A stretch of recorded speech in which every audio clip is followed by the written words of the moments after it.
مرحبا بكم، مش نحوالكم ان شاء الله تكونوا في الف خير. ان شاء الله نهاركم زين، وكالعاده جيتكم اليوم بحاجه حلوه وسهله في نفس الوقت، واللي هي تخت بالبرقدان. نودكم ولا نشهيكم، تابعوني باش تعرفوا الطريقه. اول حاجه باش نبداو بالعجينه. باش نستحقوا 100 غرام زبده تكون طريه، 50 غرام سكر غلاس، 200 غرام فرينه، عظمه، رشه متاع ملح، وزازة متاع برقدان. اول حاجه باش ناخذ صحفه وباش نحط فيها الفرينه والسكر غلاس اللي هو سكر المحور، ونزيد عليه الملح ونزيد الزبده ونخلطهم الكل مع بعضهم كما قاعدين تشاهدوا في الفيديو.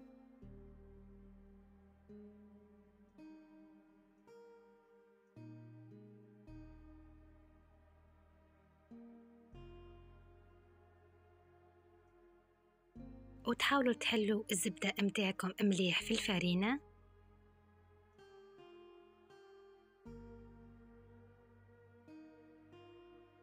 نحط زيت متاع برقدان،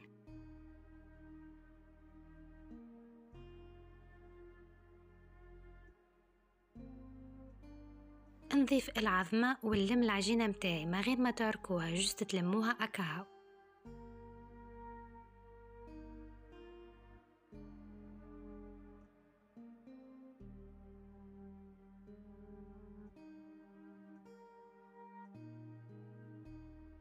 تولي عندكم عجينة طرية. نرش شوية فرينة وباش نحل العجينة متاعي.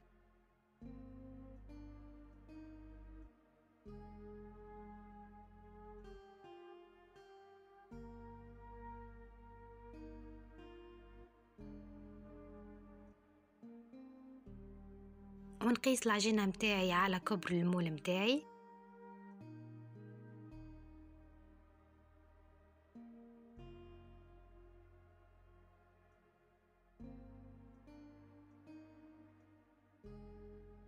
نحط العجينة في الوسط المول،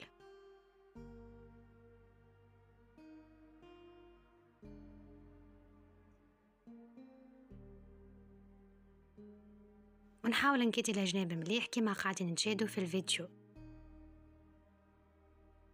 ونحي زيد الكل متاع العجينة.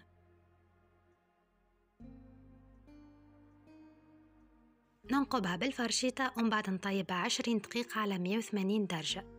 وبعد ما طابت لي التخت خليتها بردت مليح، ومن بعديك نحيتها من المول متاعها.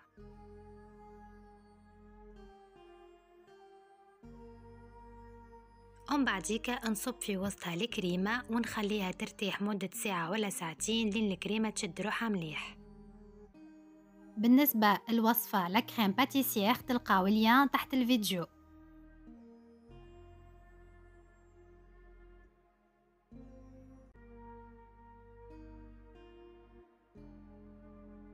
بالنسبة للطبقة اللي من بعد جلاساج بالبرقدان، باش ناخو كسرونة باش نحط فيها 250 مليلتر عصير البرتقان، ونزيد عليه مغرفة كبيرة انشاي ومغرفة كبيرة سكر، ونخلطهم الكل مع بعضهم.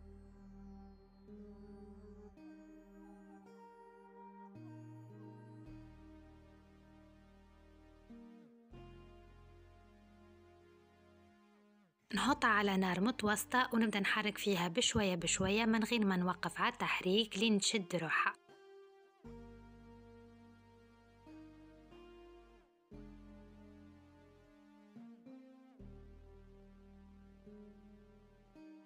وبعد ما بردت لي الكريمة باش نصب فوق على الجلاساج اللي عملته.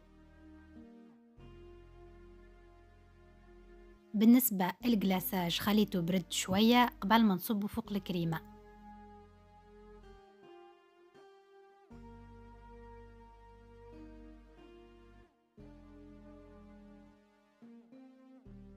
ونحطها في الفريغو مدة ساعة ولا ساعتين لين تشد روحها مليح.